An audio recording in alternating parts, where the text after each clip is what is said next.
Welcome to Two Men, One Conversation. And this week, the guest is Ronsky Koski, one of my very dear friends, brothers, and teachers, and probably also student. Been very excited to have this conversation and to uh, share the conversation with you that are sitting out there, all that are live right now, and the ones who are gonna hear or see this later. Um, so the topic of today is connection. What's all the fuss about? We hear conversations and talks about how we need to connect more and connect deeper into ourselves, to nature, to each other. But what is all this connection about? So since I've met Ronsky last summer, this seems like it's a very, very old friendship, and it's not more than 8, 9 months old. I've learned a lot about connection, and I've been very inspired about the talks that I've had with Ronsky earlier about connection and humanity, brotherhood. Um, so we're going to dive into this today, open it up, see what comes through. We're both very passionate men about the work we're doing. Um, and the reason why Ronsky was invited into this one right now is because in April, me and Ronsky and Milan are hosting a men's retreat or a journey into brotherhood. And we thought it would be an amazing opportunity for you to get a feeling about who are we and what is the kind of energetics and the idea behind the kind of work we're doing, which also means that just because we are having an entrance of men's work, it doesn't mean that if you're just or if you're a woman, that you won't learn a lot from this conversation. So please stay around, because we are going to go on a wild journey around the topic of connection. So, Ronsky, can you introduce yourself a little bit? Yes, I'd be happy to do that. Firstly, let me say, Ruin, thank you for the invitation and for engaging me in this conversation. It's something that is very important to me in my life. And I would think, a predominant amount of my time connecting with myself, connecting with other people, connecting with nature, and connecting with the greater universe. So these relationships are primary to me. They are what my life is about. So that gives you a little sense of how important connection. For me, it's everything. Yes. So I'm curious, because for my sake, connection wasn't something that I really thought about for the biggest part of my life.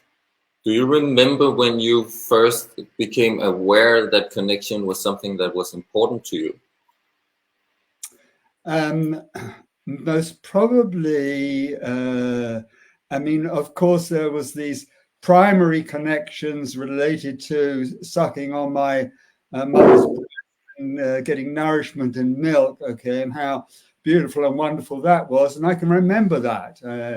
And so that was in my first year of life. But I think that then I just become fascinated with playing, and particularly on the ground. And it was only maybe when I was 4 or 5 and I began to read and go to the library and get books out and find out about the greater world that I started to think about connecting with other things in life and what was important to me. Yeah, something like that. So quite early on in my life, connection took its hold. Perhaps just to add, in terms of like a personal, in childhood, friendship was with other boys in particular was important, but my relational field with the feminine actually didn't really develop very well in those teenage years. I was a little bit of, in English, what we call a klutz. I didn't quite know how to engage the feminine. Very poorly, in fact. And it wasn't into my 20s that I began to actually go out and go on dates and start to learn about this thing called relating. Yeah, because the relating is a to others is a very big part of what we normally think about when we're talking about connection. But this connecting inwards seems to be having a lot bigger influence on all the other aspects of connection. And is a part that I did not know was an important part of connection. I thought it was all this part about the relating or connection to outside stuff, other people especially, and also nature or educations or interest topics. But this inward relating seems to be having such an enormous impact on all the other ones. Absolutely. The first part that comes to mind is having a connection with one's feelings, and something that is very absent, or has been absent at least in my life. But I know for men generally, men are challenged to know how they feel. The interesting thing about feelings is there's a lot of them, and there's a broad range of feelings. In fact, of primary feelings, I think that there's round about 108, something like that. I know Marshall Rosenberg, who developed nonviolent communications, which is about connecting with oneself, with one's feelings and what one needs. Okay, he identified 107, but I found one more at least, and I'm sure there's more than that. Okay. But feelings have become a very, very important part of my life because it was missing. And I didn't know my feelings. And truthfully, I still don't know my feelings at times. And so this is a journey, an inward journey of connecting and finding out where those feelings reside. And most of them reside are actually a birth from the actual womb, from the belly of the man, or for the womb of a woman. But and these feelings can come out in many different ways. The feelings can come out in the form of like movement when you dance. They can come out through your feet, through your hands. Okay, they can come out through your thoughts. Okay, they can come out your feelings through your expressions. Interestingly enough, human beings are the only creature on planet Earth that have facial expressions, really, or a whole range of them. So, but coming back to the 108 feelings, okay, all of those feelings are wholesome, whether it's anger, whether it's hatred, whether it's joy, whether it's celebration, okay, whether it's joy, whether it's pain, whether it's hurt, okay, all of those are our genuine ways of which we understand life itself. And these are feelings inside that we need to connect with. Of course, what's important is what we do with them, if and when we recognize them. Okay. And without getting it into on this particular live video stream, there is a difference, just so that people can think about some of these things. There's a difference between authentic feelings, which originate in the belly, and which are called primary feelings, and secondary feelings that happen when the mind starts thinking. It then makes up feelings from past experiences. Okay, and these often dominate our process, and so we're continually being misled by feelings that are not originating in the moment, in present time. Okay, so coming back. One could say that these kind of secondary feelings are actually disconnecting us a little bit from the present moment. Say the question again. So these secondary feelings, the one that originates in our minds, could we say that they're actually disconnecting us from the present moment when we're getting caught up in them? Absolutely. Okay.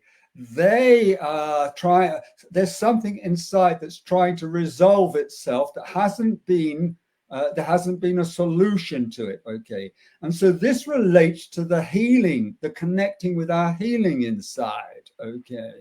Which is, and so what happens is in our dream time and also in our waking time with our way our mind thinks, okay, these unresolved feelings, wounds, upsets, traumas from our past, they keep on surfacing non-stop. They don't stop until they're healed.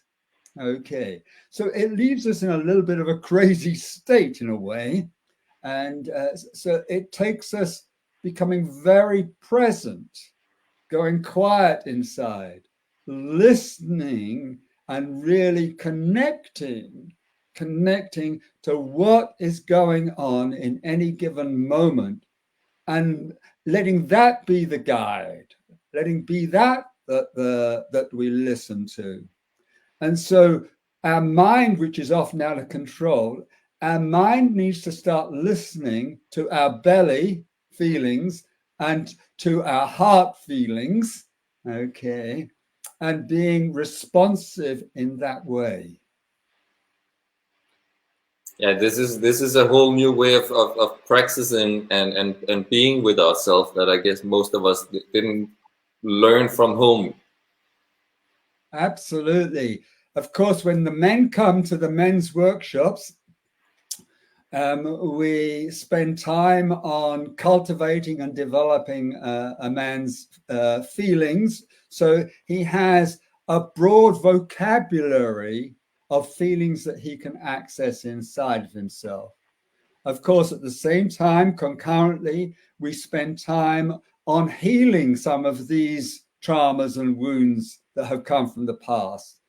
This, when a man comes into presence with other men, there's a wonderful opportunity there to release those energies, okay, so they don't become dysfunctional patterns in his everyday life, in his relating in present time.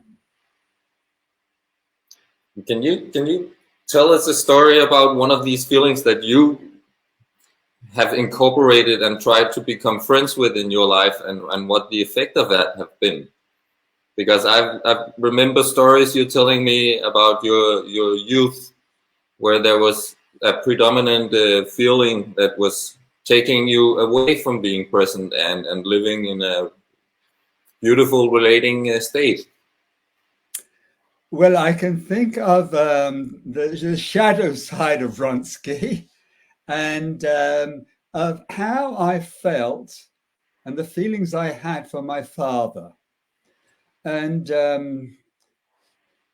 my father, he lost his mother when he was only 5 years old.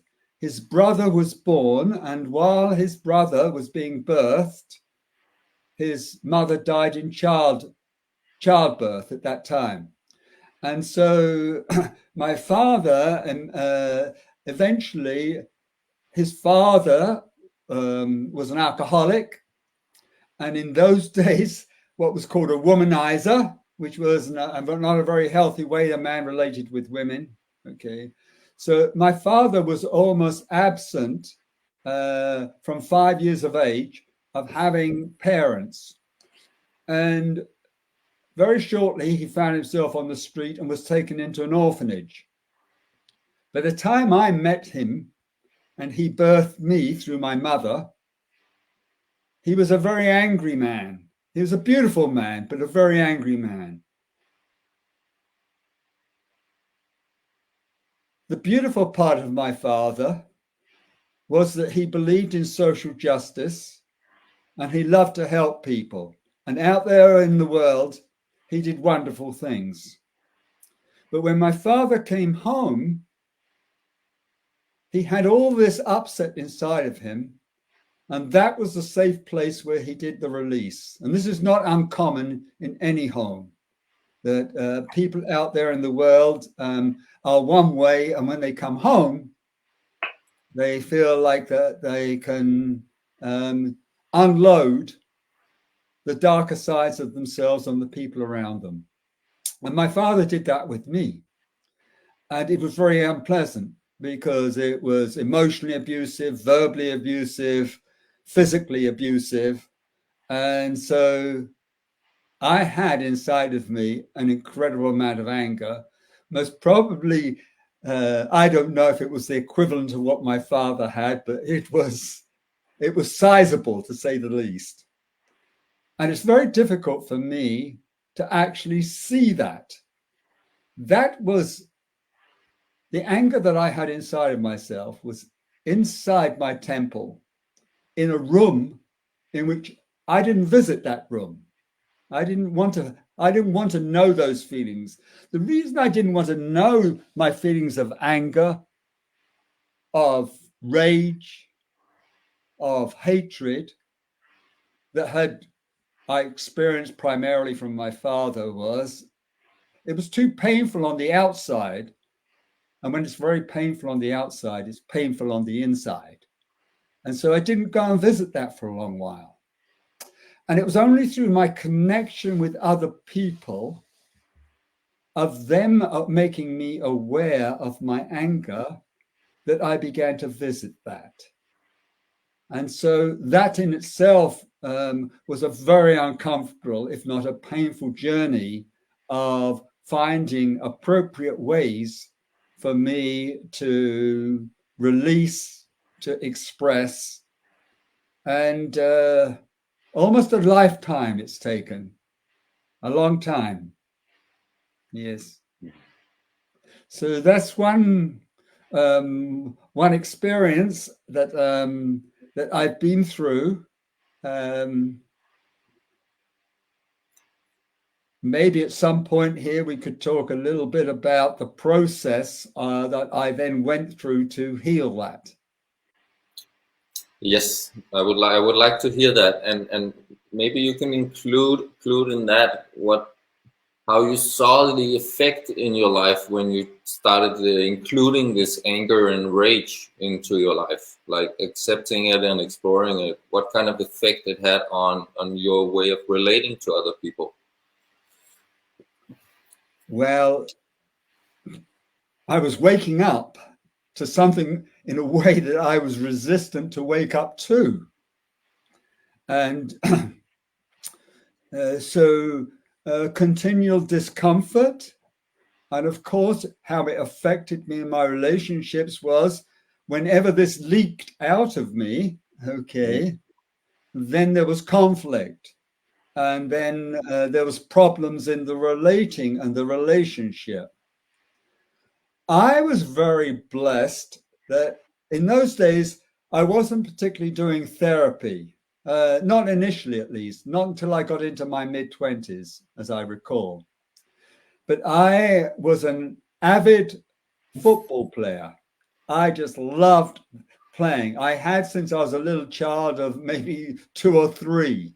Kicking a ball, okay, seemed to actually really make me feel so fulfilled or happy inside. And so that was something I did. But I did find that by running and by challenging for things with other boys and then later on with men, okay, the engagement there was one opportunity for me to actually release some of this energy in what we would call more appropriate ways. So there was that a physical dimension. Later on, I started to go and do both bioenergetic therapy and bioenergetic. I was in a bioenergetic group, therapeutic group. And this is to do with the work of Alexander Lowen. And so these are body positions that you can put your body in, and then you do certain expressions. Okay, and so here's the keys that will help people, and that when you come to a men's workshop, you'll begin to learn these things, which is use breathing. Breathing is an incredible way to release one's anger. or to release anything that you don't want inside. So breathing is really the door that you want to open inside of yourself and connect to. The second part of this is making sounds. Okay, making sounds, and so putting a voice to that feeling. And not only to put a voice to that, but to then put a body movement that goes with, an expression that goes with it. Okay. And all of this can be done by oneself. Okay. And of course, for the darker energies that are inside anyone, you don't want to be directing and having learning experiences and not good learning experiences by directing this energy at another person. Not good. Not good at all. Okay. So one wants to find personal self-development processes to connect with oneself. Okay. So again, it's breathing, expression of sound, and putting movement to it.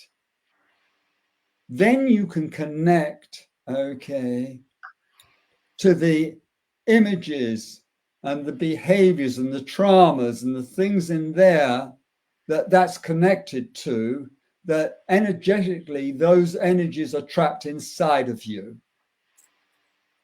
So the process of healing is not rocket science. You don't need a PhD to be able to heal yourself.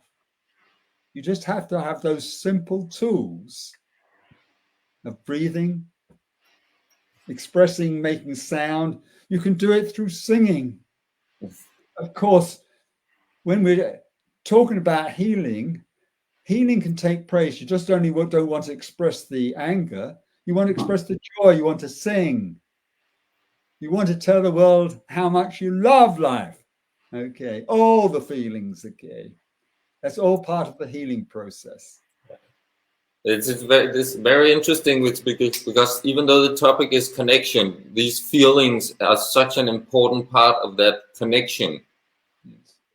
Yeah, and for my own sake, all those emotions that were too overwhelming in the biggest part of my life, that I was trying to suppress, to be the nice guy, to be the perfect partner, to be, I can name thousands of things that I had to be. In order to be that, I suppressed so many emotions that the life I was walking in or living in was like I was inside of prison, because I couldn't be myself, whatever that was. I had no idea what it was, but it was not what was there. I was trying to be somebody else and fit in too.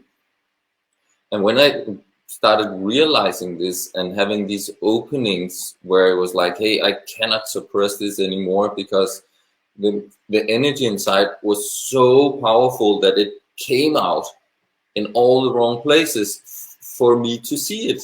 So this is something that I see with all the clients I have. I see it with all the men I work with and the women as well, that at some point these emotions that we have suppressed or have been afraid of, they just come out and we cannot run away from them anymore.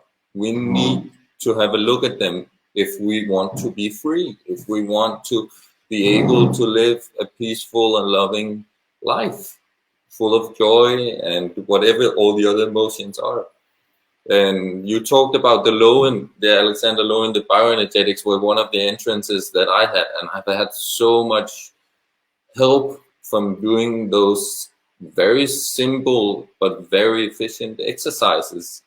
I used to teach them in workshops a few years ago, and was what I started doing when I did workshops, because it was so profound, the effect in my daily life from doing these kind of exercises. I still use them because, like you say, they're simple and they do magic.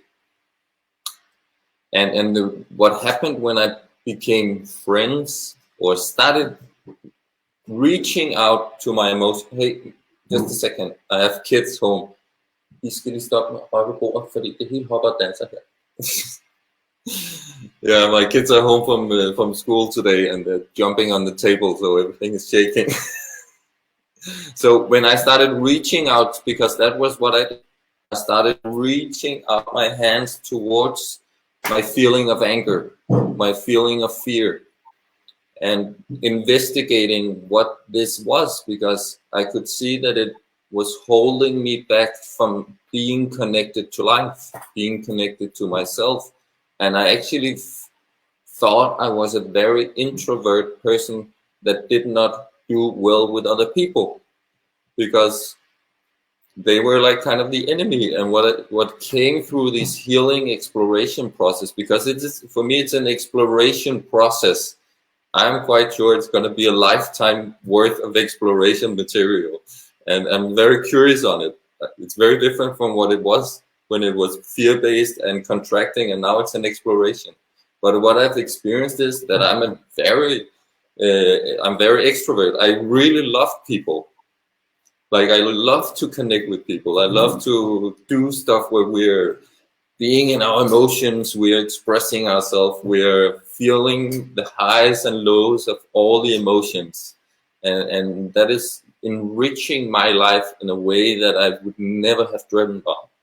It was like going from black and white television into rainbow color world. Yeah. That's quite wonderful that that's happened for you. And of course, that's happened for me too.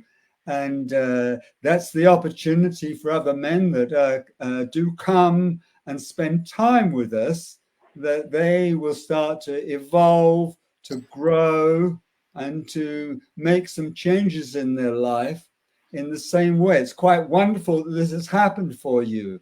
And what I heard you say was, you graced yourself with freedom. And how did you do that?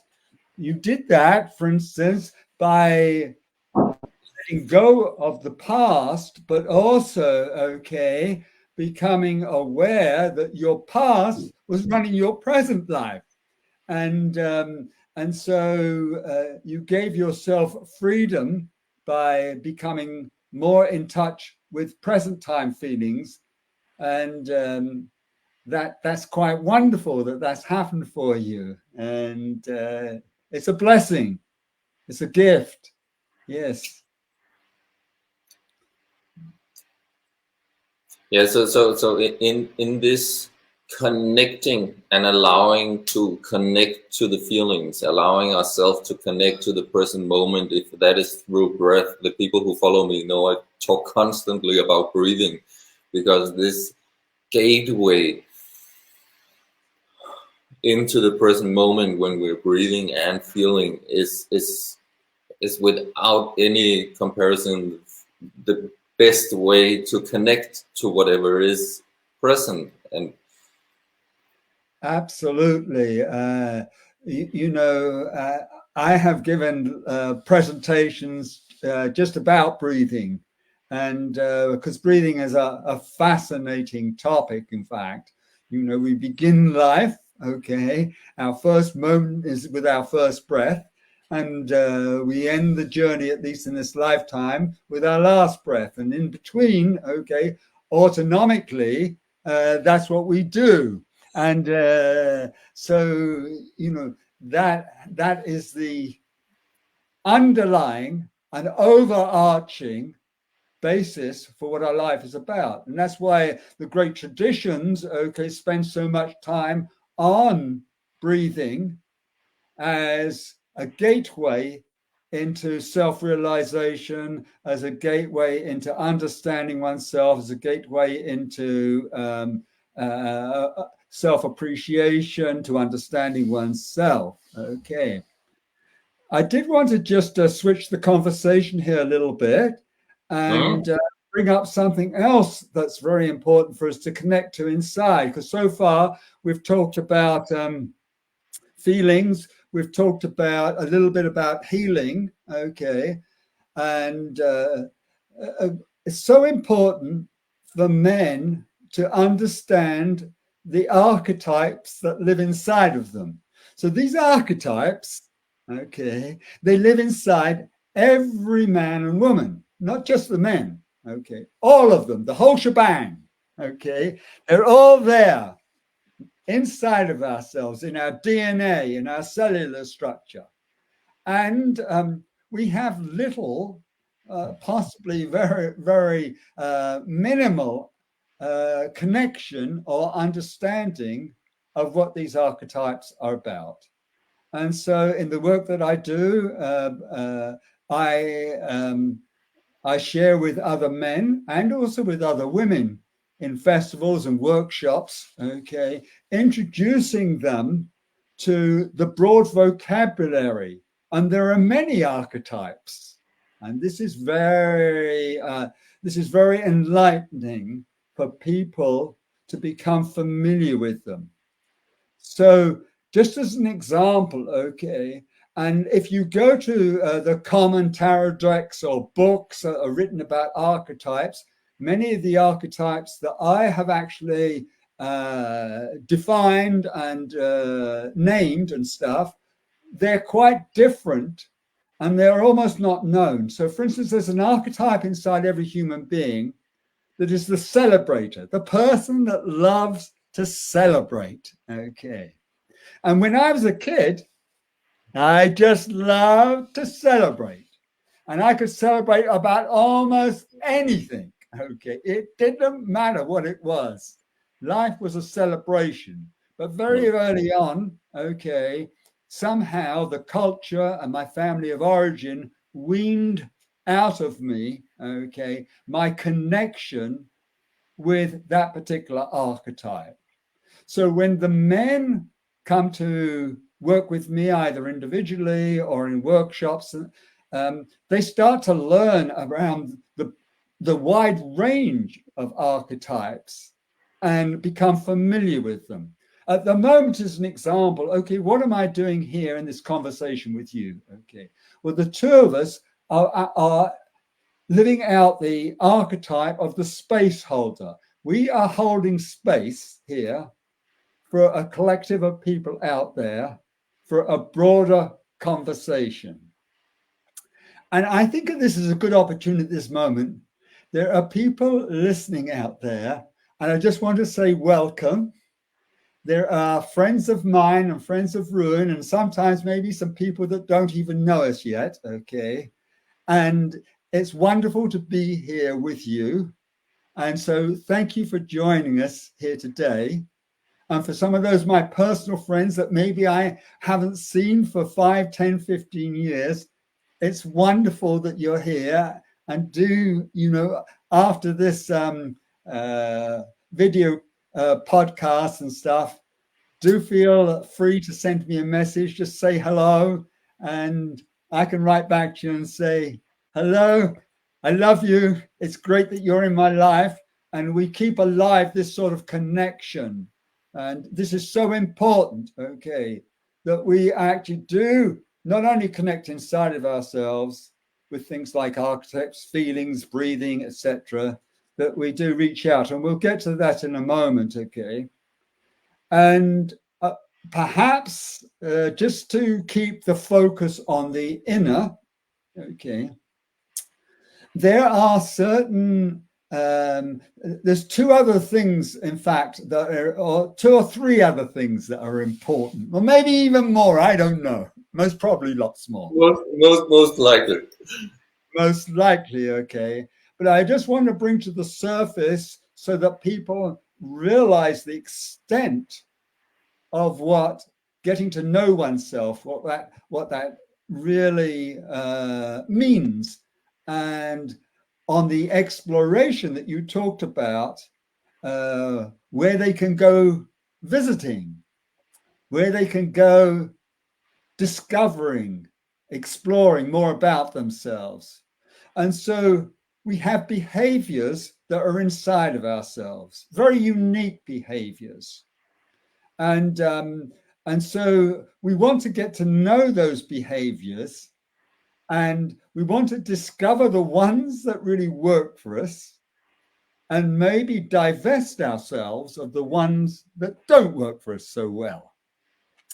And that in itself is quite a journey, because during the course of your lifetime and mine, we both have acquired many different types of behaviors. Some of the behaviors are reactionary, defiant, and defended. And those are behaviors that don't serve us, not for a life well lived. So And these behaviors as well, you're saying the reactionary behaviors, it's not really the present moment behaviors. So we're already in here in the disconnected place, disconnected from ourselves, disconnecting from listening and being together with other people. So it's just pushing apart instead of bringing us closer to anything. Absolutely. Absolutely. Okay. And you can see, there are books that are even written, okay, where the past becomes the present. And most people in their lives, most probably, it's a big generalization, but they're living their life predominantly in the past and sometimes a little bit in the future. And present time doesn't seem to take up much space. And life is about the here and now and being present. And that's the real life. That's the one that is the alive, passionate, the wakeful life and stuff. So understanding one's own personal behaviors, which are unique to yourself, is very vital. Now, another aspect of getting to know yourself is qualities of being. Qualities of being. Okay. So these are in connecting with oneself. Okay. Such qualities of being are a broad range of things from, a feeling of love. And you can see how they connect to the behavior of then how do you love? Okay. Or a feeling of which would be a state of being is, are you grateful? Do you have gratitude in your life? Do you express, when you then turn it into a behavior, gratefulness? And so, and I could go on. There's just so many, states of being, it's called, states of heart, states of mind, okay, that it would be good for us to get to know. I write articles about this, for instance, just about gratefulness, gratitude, and thankfulness, because the three are in a relational field. They're going on inside of you. And when you become intimate with these, then you can enjoy gratitude, but you can also express gratitude. So beautiful. And the more gratitude you express out there, and with yourself, okay, the more beautiful your life becomes and the world becomes. Maybe I'll add one more on the inner dimension. Okay. Yeah, and then we're going to move on to a little bit of the outside. Absolutely. Then we'll move on to the outsides and stuff. And so getting to know one's needs. Now, the psychotherapists, psychologists, and people who have analyzed, what are human needs? And you can read different books where people have written about and tried to identify what those needs are. Okay. In my case, okay, I was very curious. So Ronsky came up with his own, basically 10, because 10 was a nice number, what the fundamental needs are to live a human life.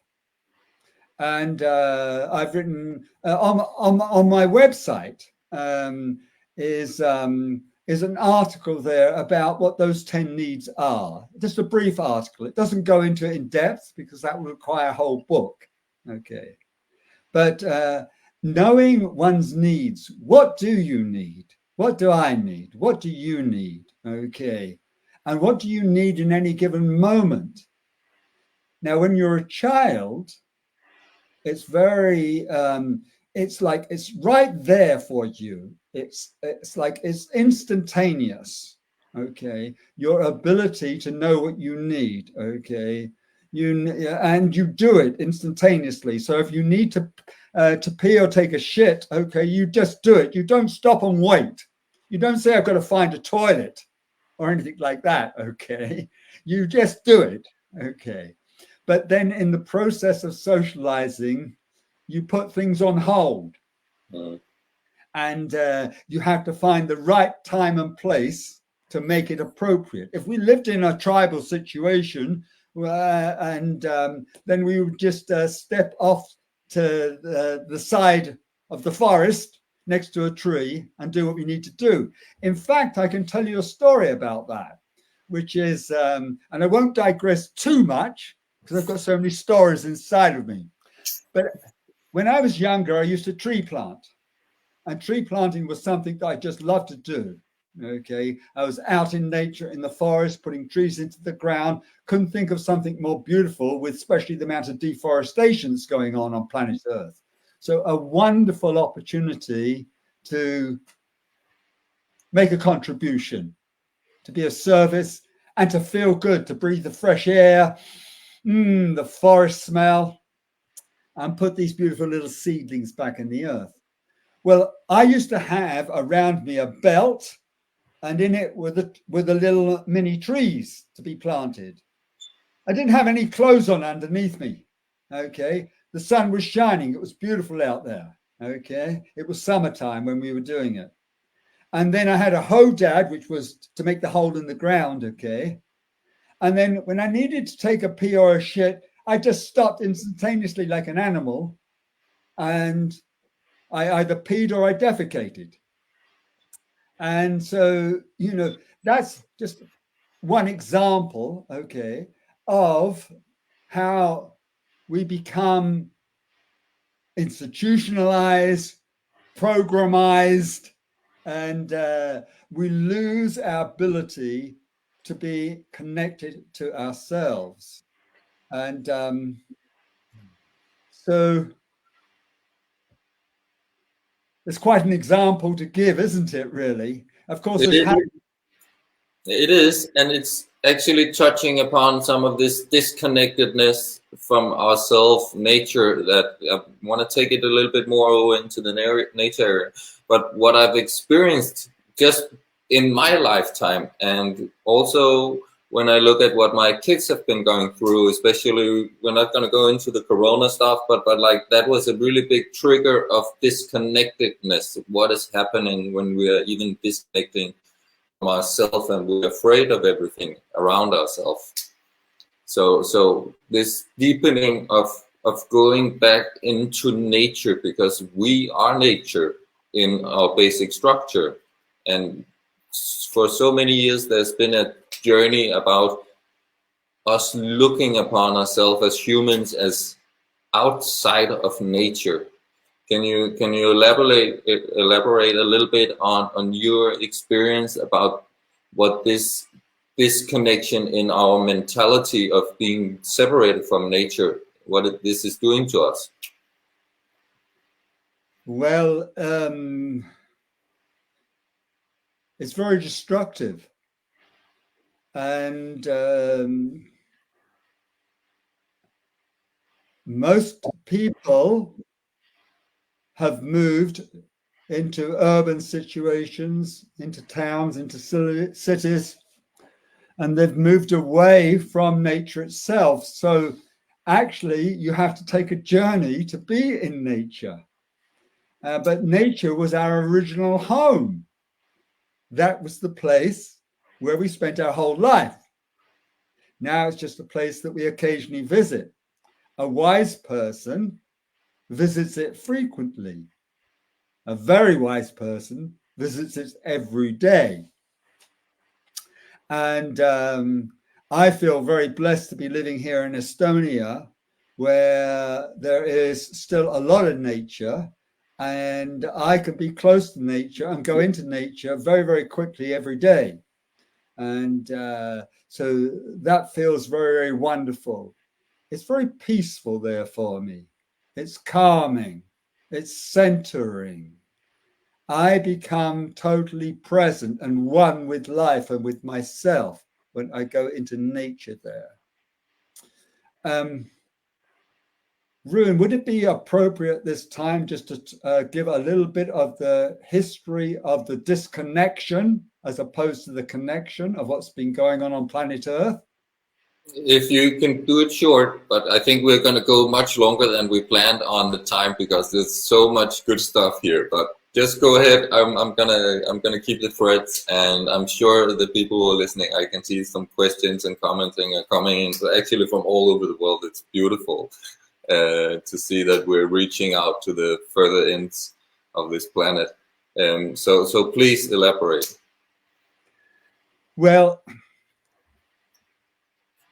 myself included, I've been experiencing this isolation and wondering, what is it that I need to do? And what are the origins of it as well?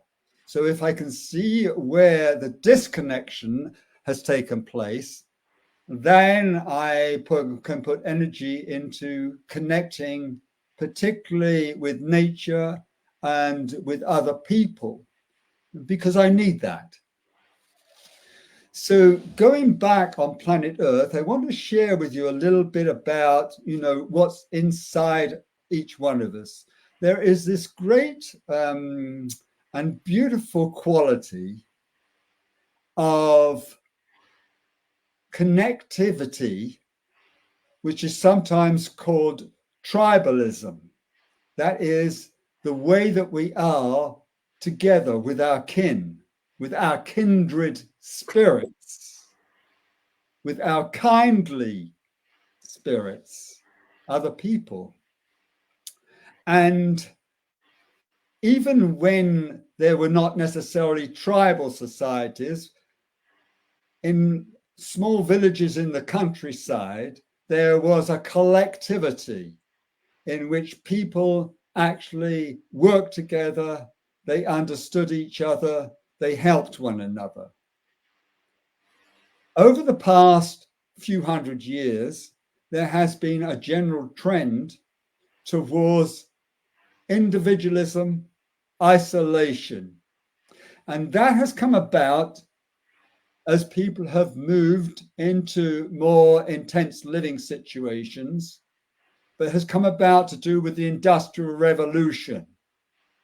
And it's a very sad state of affairs, okay, because gradually we've lost our sense of self and our sense of being with each other. What is that collective quality? What is the common well-being?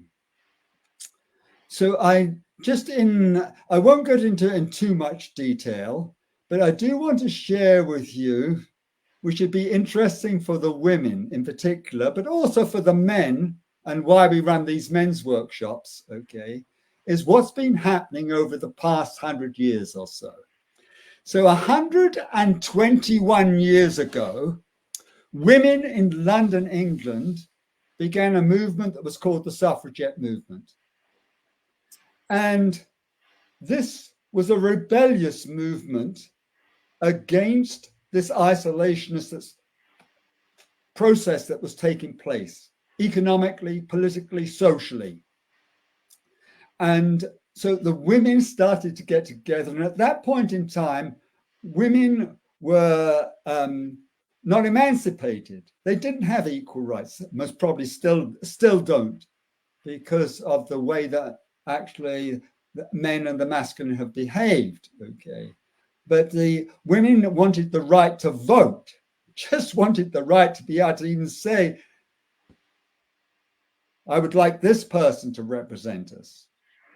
As the century moved on in the 1900s, it moved, and it took quite a while because of the resistance of the masculine to any form of change.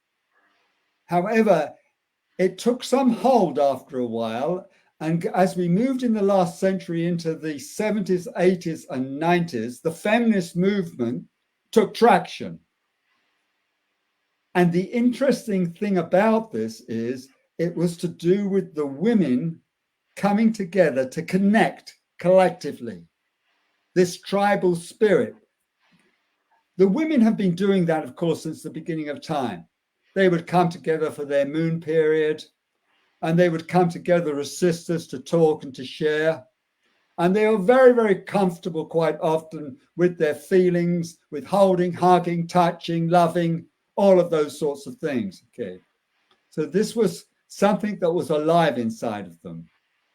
Inside the men was a detachment, a total actual disconnect from almost anything that was important, because they were so existential, outwardly focused, that they would totally out of touch with themselves.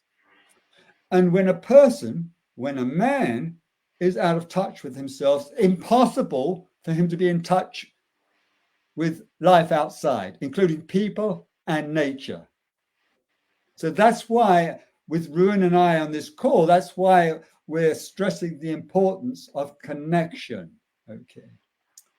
Coming back, so during that period of the 80s, 70s, 80s, and 90s of the last century, there started to be a social shift, a change. And that was challenging the status quo, the order that our institutional political structures would like to see happen.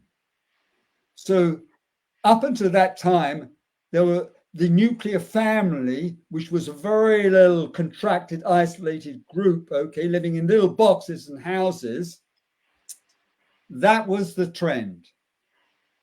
In the 70s, 80s, and 90s, co-op housing, for example, smaller communities, intentional communities were beginning to take place all over planet Earth, all over.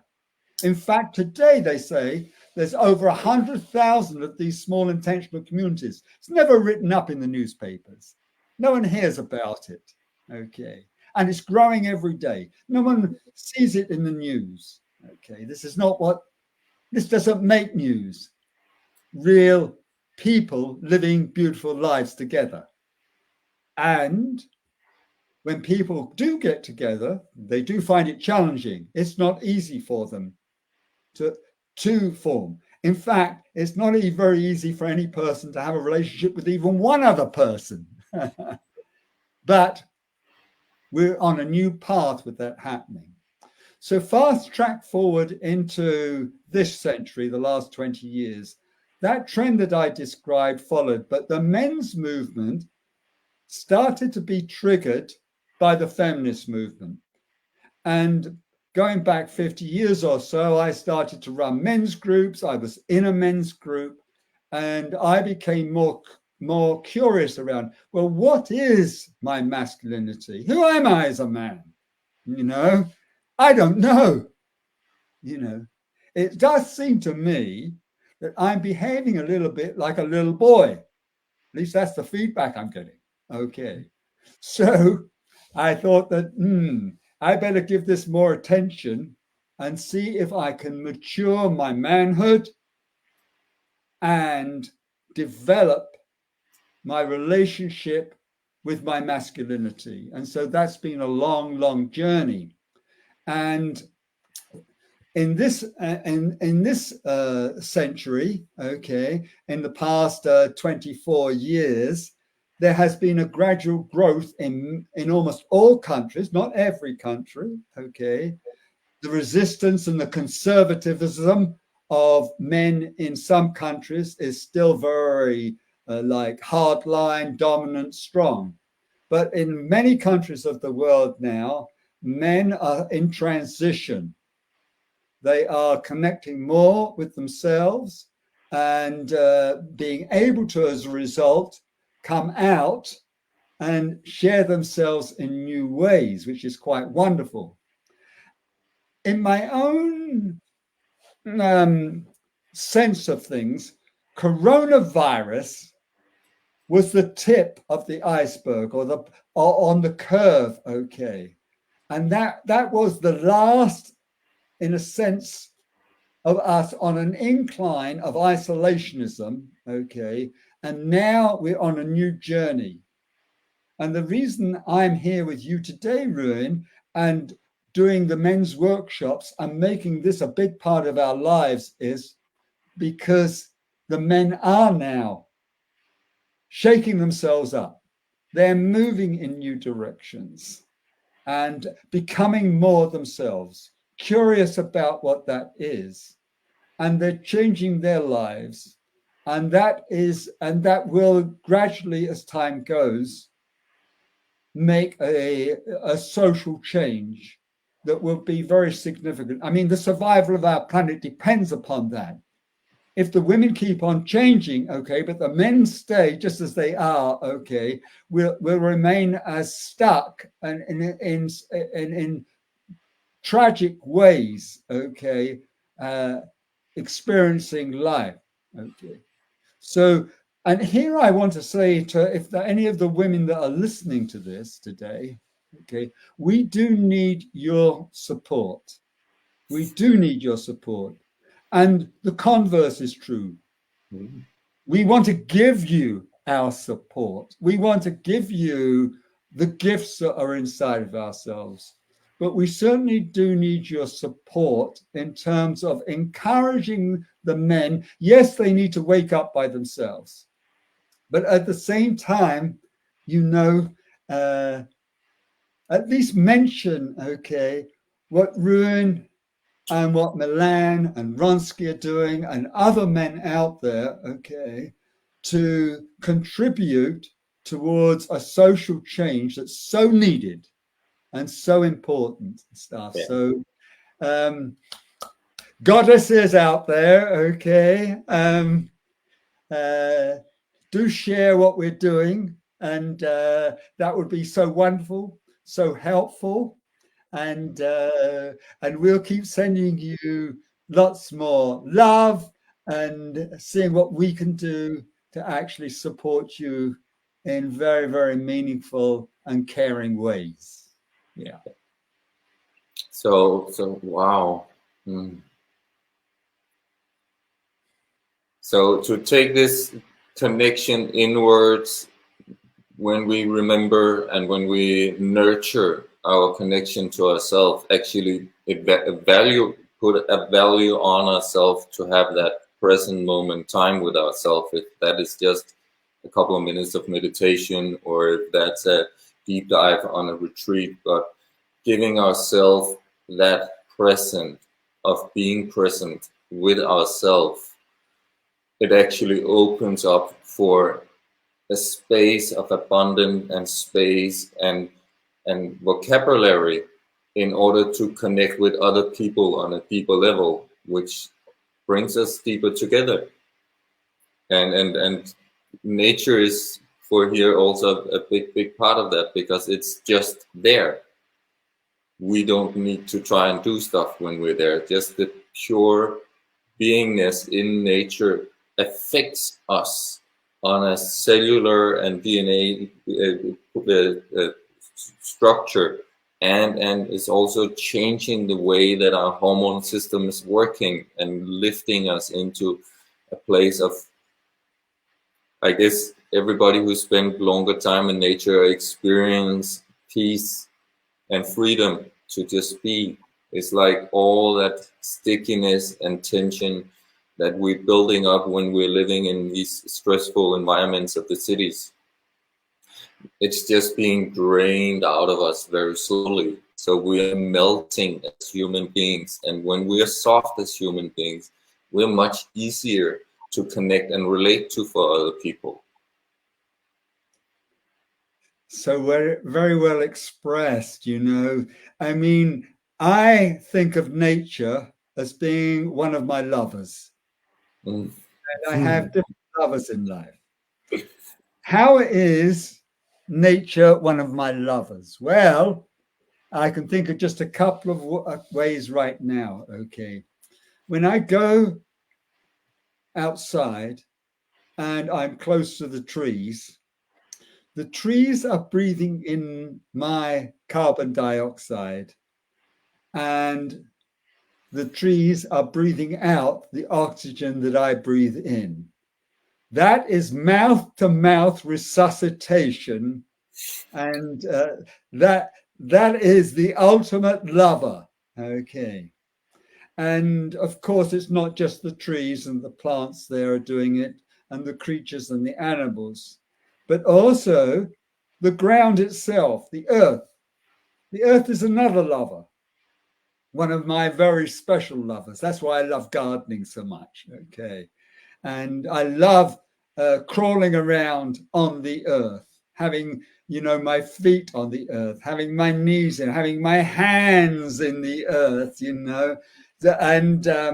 and playing with the worms. Oh, the worms, they're another one of my lovers. Okay.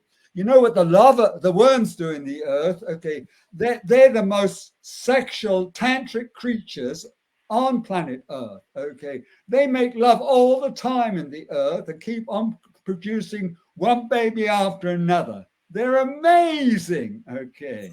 So when I have my feet on the earth, especially bare feet, then I'm really, really in touch with nature itself. Okay. And when I have my hands down, I move from being a biped to a quadruped. Okay. Again, that's a very beautiful way. When the men come and take these workshops, okay, we get them out into nature. We get them with their feet solidly planted on the ground so they can find wear their masculine boots, stand in their masculine boots, walk in their masculine boots. We also get them to get their hands touching nature, okay, so they can feel it. Okay. We're often talking about, when we're doing men's work, about this grounded masculine presence as one of the bigger virtues and it, of course, it also counts for women, because we have the masculine and feminine inside of us, but now we're having this kind of framework as men. We're two men sitting here having a conversation. So grounded masculine presence, and what that can do to everything around it that is in that presence. Can you open that up a little bit? Oh, I certainly can. Thank you for the invitation. Okay. So here we're talking about brotherhood. Okay. And it's something that's fairly new for men. Okay. The idea that they can connect with another man. Okay. And that they can connect closely with another man, touch another man, hug another man, play music, chant, sing, dance, tug with another man. All the many ways that we can actually be with another man. Here is one of the what I call fundamental golden principles of life and how we learn about our masculinity. You might be able to learn a little from the feminine, external feminine, from your mother, from a sister, from a lover, okay, a little about your masculinity for sure, okay. But for the most part, where we learn about our masculinity is from our grandfathers, from our fathers, from our brothers in present time. Now, in my journey, I had very little contact with my father. My father went to work at 6 a.m, and I wasn't at that when I was a baby. I didn't get out of bed. He came back at 5 or 6. I was often in bed when I was just a younger person. Then later on, I would see him for about an hour in the evening. So his work day was a long day, and I didn't have much contact with him. But even when I did have the contact, it wasn't as healthy, and he didn't model masculinity, because his father and his father's father, okay, didn't model masculinity because they didn't know, okay. They knew a little bit about the dysfunctional warrior, okay. That was one archetype they knew about, okay. But most of the others, they didn't know what really went on inside of a wholesome, wholeheartedly healthy man. Okay. So I share that with you, okay, that when we spend time with other men, especially mature men, and you'll find the ones that gravitate towards the courses that Ru and you and I offer, okay, we get some amazing, very diversified, very different types of men, okay, that have many gifts to share. They have great wisdom. And so if you come to one of our workshops, then you'll be able to harvest what's called the wisdom of the group, the wisdom of the crowd, the wisdom of the other men. And this is what we need to do. I just spend a couple of seconds about saying we have been so attached, the little boy is so attached to the feminine, to the mother, okay, and you can read about this in articles that I've written, okay, that there's a limitation to what could be learned from the mother. There's some wonderful and very good things and very important things. And I think that I was very blessed with a wonderful, a very beautiful, very kind mother. And I am so thankful that I had that, okay? And so that helps me in maturing my masculinity. But at the same time, okay, I miss so much around the development of my masculinity because there was no male models around that. So in these men's groups that I've been a part of, or these men's groups that I run, or the workshops that we now offer, okay, there's the opportunity to be around other brothers and learn from them. This is the path, okay, for men to take moving forward, to become more connected with their brothers. And then they can take that out into the world, okay, and love their sisters and help their sisters and be in service to their sisters, okay, from a place, okay, which is cooperative, which is collaborative, because they've discovered how to be with their brothers in a way of togetherness. So I'm trying to not get into in too much depth, but give a broader overview, okay, of this importance of the connectivity now outside of oneself and how there's these opportunities. If you're a man that just goes to work, okay, and in your work environment, of course, you would be working possibly with other men. So you'll have some connection and contact there, okay. But the personal, the deeper personal work often doesn't happen in the workplace. It would be lovely if it did, but at this moment in time, it doesn't. And then when the man comes home, there's often no other men there. There might be a lover, okay, but so when you come to the men's workshop, you start to realize, oh, it'd be very good to have some male brothers, some male friends, okay, in one's life to be able to have support, encouragement, appreciation, validation, be able to say to another man, what do you think to this? This is how I feel. This is how I make love. How do you make love? What are your problems? I've got lots. Can I share a few with you? Something like that. It's very rewarding. I can say the transformation that happened when I included this brotherhood into my life was like a quantum jump from because a lot of men have, I especially had fear from other men, like they were judging me or old stories from childhood where they were harassing me, or it was about competition, or yeah, trying to boost our egos to look like the most peacock-like in front of the women.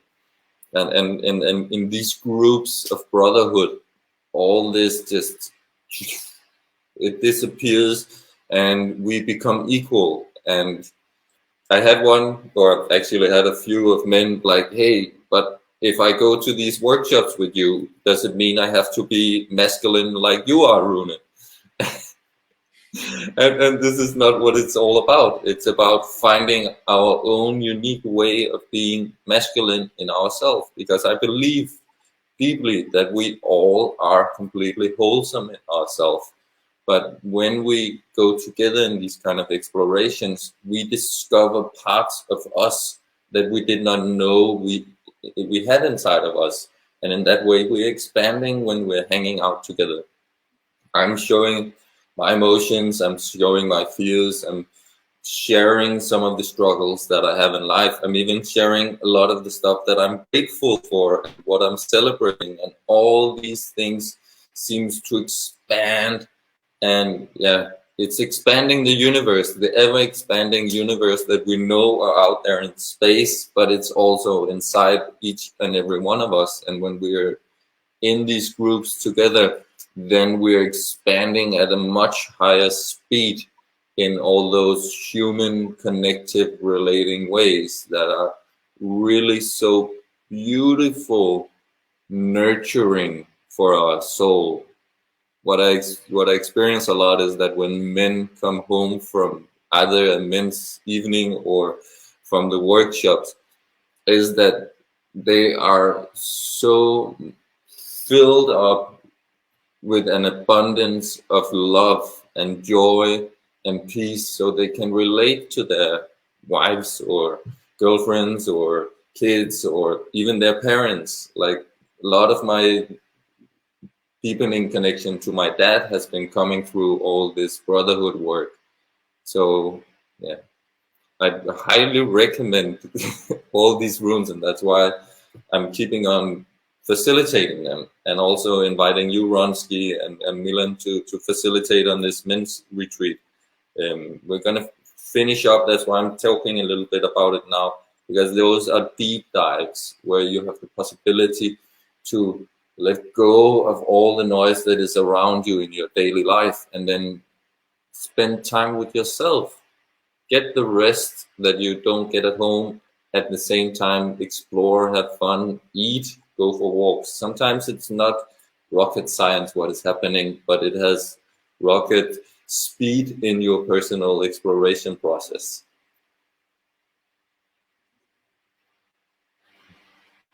Very well expressed. You know, we need each other. That's one of my Yeah, favorite expressions. And I do. I need other men in my life.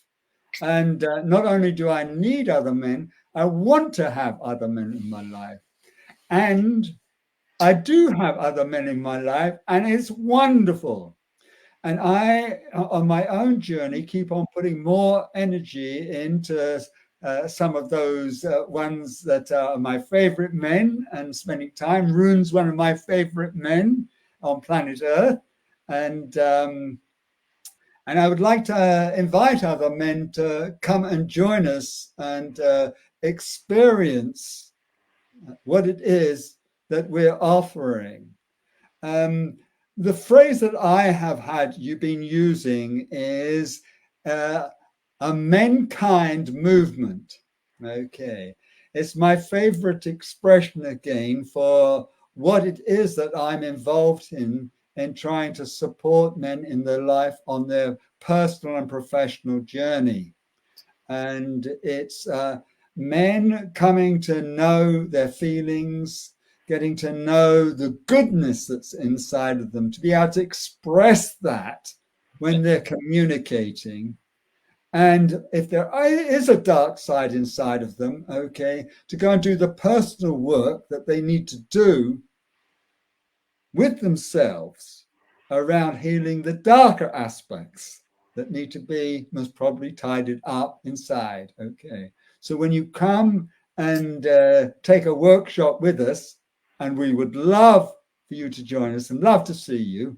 Come play with us. Okay. We play music, we dance, we celebrate, we sing, we rant, we rave. Okay. And as Ruin says, we're our unique selves. And you'll find that the other men are very receptive of who you are, just as you are right now. We're not there to change each other. We're there to support and help each other, and we change ourselves. That's our own self-responsibility. Okay. So if you want to discover more things about yourself, if you want to free yourself up to be the man that you are, and it'd be wonderful for you to join us. Yeah, we're definitely. I'm gonna add a link underneath this post. I just read the description I made for this conversation, and before we finish off, I think it would be nice just to have a few words on that, and that is, I wrote the value of the experience of being disconnected, because in my perspective, when I feel disconnected, there is so much pain in life. It's a very painful experience for me. And I used to try to push it away because it was too painful, this experience of disconnectedness. But I've learned to experience that this experience of being disconnected is a very valuable experience for me in my learning process. So now I'm actually going on explorations in what is happening when I'm feeling disconnected. How can I use this in my exploration of who I am and who I want to become and what is coming in next in my life? Is this something you can relate to, Ronsky? Yes, I'm not sure that I can respond maybe in the way that you're thinking, but I'll share with you what's coming up, which is what I'm hearing you say is that the disconnect, okay, is also a valuable resource. And one wants to pay attention to that, okay, and not run away from it, okay. And so when you're having the feelings of disconnect, you want to be giving your attention and trying to understand it, see what you need to do, okay. If you went back to tribal society, but we even have it here sometimes, you have something called vision quest. Now, vision quest is where a person, in our case, it could be a man, he goes into the forest or he goes onto the ocean of life, okay, and he goes on a solitary journey. And so that's where there's a time, in a sense, where we need to almost disconnect from everything, okay, to go what's called into the void, into the nothingness, okay, so that we can get like context, we can get contrast between the nothingness and the everything, if that makes any sense. So having some isolation, time for oneself, being by oneself, okay, is certainly very, very important and an integral ingredient that goes with the connectivity. So I'm not sure if that exactly speaks to it, but I think you're opening up really beautifully, because I use the phrase feeling or having the experience of being disconnected, because it's just an experience. We are constantly connected. We can choose to disconnect from certain areas and aspects of our life. And in that process, it seems like we are always connecting deeper to other places. Absolutely. I think that, in the overview, even though in the overview, we're seeking we're yearning, we're searching for connection. Mm.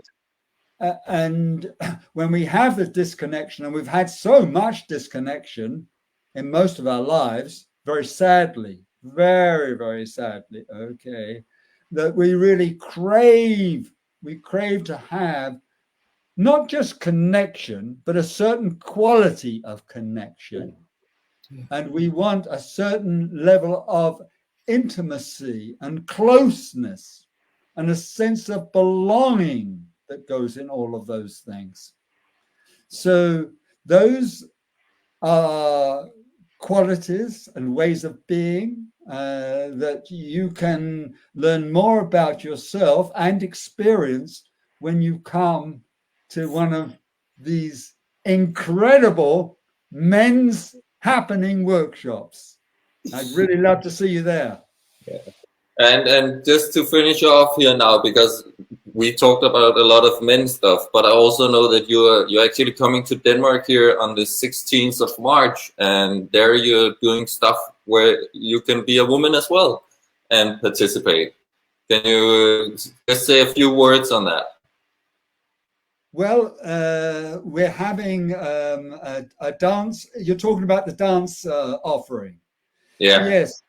One of the things in my life has been fostering community. Wherever I go, I try to bring people together, because in the togetherness, okay, it's when we're together that we make a difference.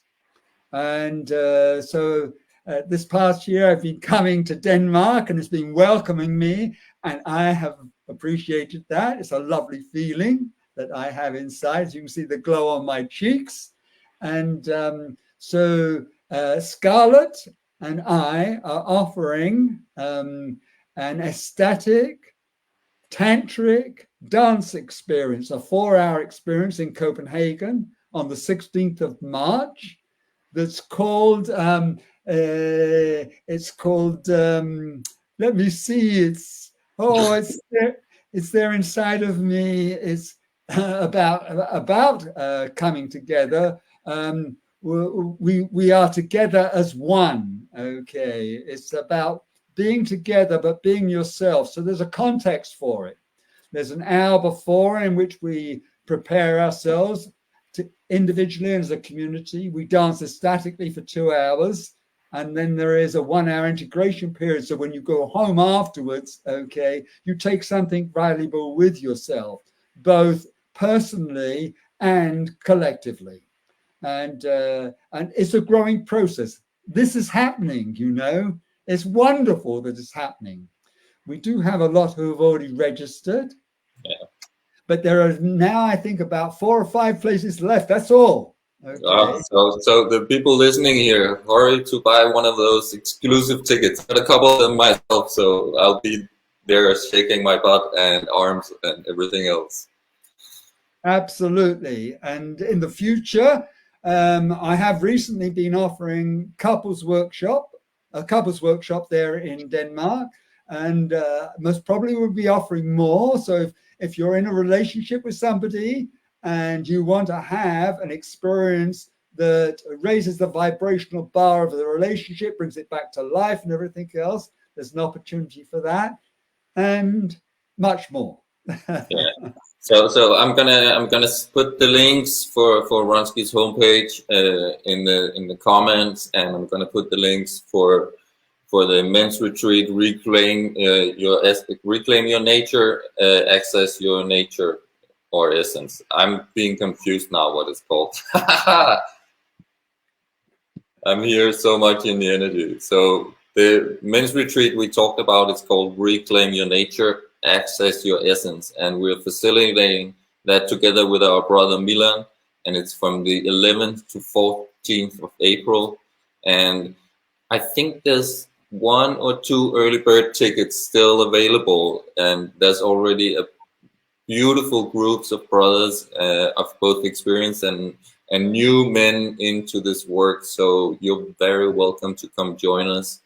And otherwise, there's going to be another conversation next week. It's actually a conversation with the third guy that is facilitating the retreat, Milan, and there will be there's already there's coming an event here on Facebook, so you can like it and follow it.